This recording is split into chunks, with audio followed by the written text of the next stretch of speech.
Sequence पे हमने देखा है चिराग और अश्विन का बहुत सारा प्यार है। अश्विन को प्रॉब्लम है तो चिराग हमेशा हेल्प करने आता है। आज क्या हो गया है कि दोनों में तकरार सी दिखाई दे रही है। वही हम दोनों भाई हैं। तो भाई तो सबसे पहला दोस्त होता है।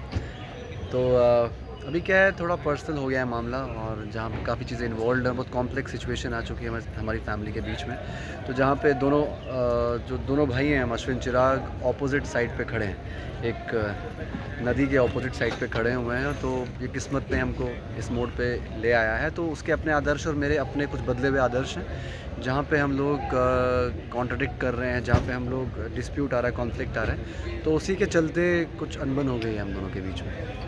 तो सीन करके कितना मज़ा आया क्योंकि इसमें थोड़ी लड़ाइयाँ हाँ, करने मिल रही है तो एक्चुअली अब मुझे एज एन एक्टर वेरिएशन मिलता है, तो I really like it. Because पिछले अश्विन जो स्टार्टिंग में 6-8 महीने जो मैंने शूट किया, बहुत ही सॉफ्ट स्पोकन आदर्शवादी वैसा था, जो ठीक है रियल लाइफ में अच्छा लगता है। But when you get to perform a different shade on in front of screen, जहाँ आपको लाउड होना पड़ता है या जहाँ आपको आउट ऑफ द बॉक्स करना पड़ता है जो आप रियल लाइफ में नहीं कर सकते, तो हाँ वो अच्छा ही लगता है।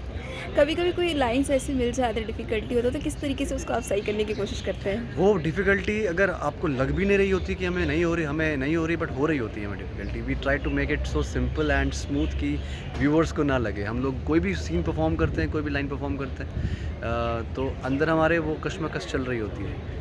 तो ऐसा कुछ नहीं होता जो कुछ आसान नहीं होता, कुछ मुश्किल नहीं होता। जैसे नॉर्मल भी सीन होता है बट आज जो ऑडियंस है उन्हें लगता है कि अरे ये तो बहुत ईजी है 2 मिनट में हो गया, बट हाँ, उसके लिए बट कितनी जद्दोजहद करनी पड़ती है आपको। वो है सब। अब तो हम 1.5 साल से कर रहे हैं, तो कैरेक्टर के बारे में पता है कि अश्विन कैसे बोलेगा या दीप्ति कैसे बोलेगी, पुष्पा कैसे बोलेगी, तो we know that by now.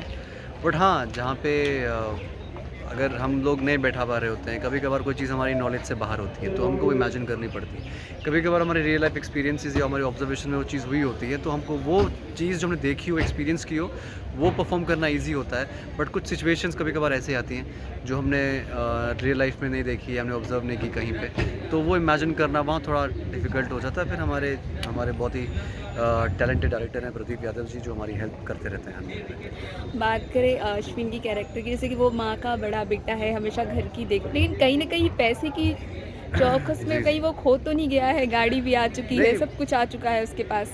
खोया नहीं है, जस्ट कि ज़िंदगी एक ऐसी चीज़ है जो आपको बहुत कुछ सिखाती है और बहुत कुछ कमी देखी है बेचारे अश्विन ने पुष्पा के साथ बचपन से ही। तो now that he is able to achieve it.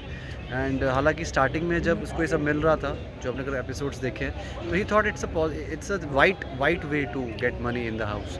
But अभी क्या है, शायद I am not sure, Ashwin में थोड़ा सा लालच बढ़ गया है, एम्बिशियस हो गया है विद टाइम, कि मुझे और करना है और करना है और करना है। तो उसका दोस्त भी है जो दिनेश, जिसने शो में भी एंट्री ली है, तो वो उसकी हेल्प कर रहा है। तो that may not be a right way to achieve or acquire what he deserves, what he wants Ashwin. तो उसमें फंस चुका है। बट है तो पुष्पा का बेटा, आदर्शवादी है, तो बाहर निकल आएगा। आखिरी क्वेश्चन, दर्शकों के लिए क्या कुछ कहना चाहेंगे मैं लास्ट में। बस यही कहना चाहूँगा कि थैंक यू वेरी मच। पिछले 1.5 साल से आप हमको देख रहे हैं, ऑलमोस्ट 450 एपिसोड्स हमारे होने वाले हैं। Thank you very much. मैं बहुत ग्रेटफुल हूँ कि आपने मुझे एज अश्विन एक्सेप्ट किया, कि आप कन्विंस होते हैं मेरी परफॉर्मेंस से, मुझे अच्छे मैसेजेस भेजते हैं और मुझे अच्छा फीडबैक देते हैं कि मुझे और क्या करना चाहिए, मुझे और हंसना चाहिए स्क्रीन पे। Thank you very much. आप लोग इतना बारीकी से हमें देखते हैं, मुझे देखते हैं, और बस अपना ये प्यार सपोर्ट बरकरार रखिए और देखते रहिए Pushpa impossible, Monday to Saturday 9:30 बजे सोनी सब पर।